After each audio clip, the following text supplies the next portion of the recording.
विवाह में अष्टकूट मिलान भाग 3। ताराकूट क्या है, तारा दोष कैसे निकालते हैं। नमस्कार मेरे सहयात्रियों, स्वागत है आपका अपने चैनल ज्योति पथ पर। पिछले भाग में हमने वश्यकूट के बारे में विस्तार से जाना। आज हम बात करेंगे ताराकूट की, जो अष्टकूट मिलान का तीसरा कूट है और इसके कुल 3 गुण निर्धारित है।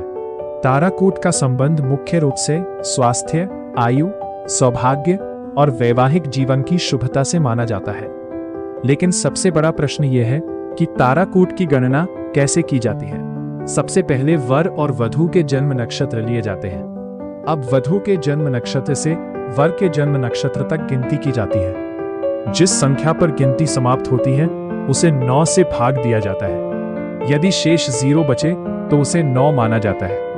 यही प्रक्रिया फिर उल्टी दिशा में भी की जाती है, अर्थात वर के नक्षत्र से वधू के नक्षत्र तक। अब शेषफल के आधार पर 9 प्रकार की ताराएं बनती है।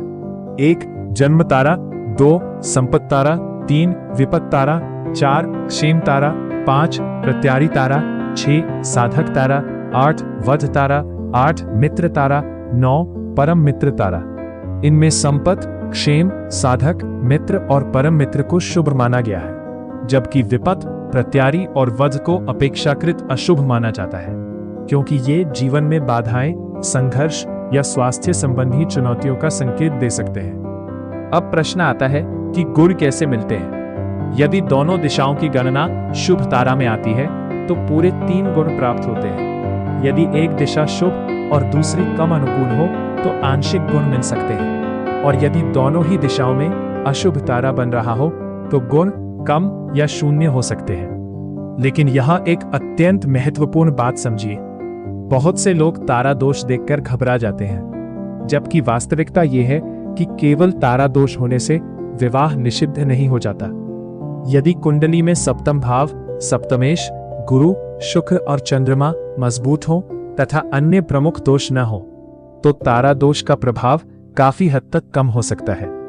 यही कारण है कि अनुभवी ज्योतिषी केवल गुणों को नहीं देखते बल्कि पूरी जन्म कुंडली का समग्र विश्लेषण करते हैं। इसलिए कभी भी केवल एक कूट देखकर विवाह का निर्णय नहीं लेना चाहिए।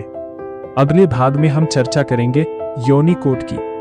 योनि कूट का वास्तविक अर्थ क्या है, 27 नक्षत्रों को अलग अलग पशु प्रतीकों से क्यों जोड़ा गया है, कौन सी योनियां मित्र है, कौन सी शत्रु है और इसका दाम्पत्य जीवन पर क्या प्रभाव माना गया है। इन सभी प्रश्नों के उत्तर हम अगले भाग में विस्तार से जानेंगे। यदि ये जानकारी आपको उपयोगी लगी हो तो वीडियो को लाइक करें, अपने प्रश्न कमेंट में लिखें और ऐसे ही प्रामाणिक ज्योतिषीय ज्ञान के लिए ज्योति पथ से जुड़े रहिए। धन्यवाद।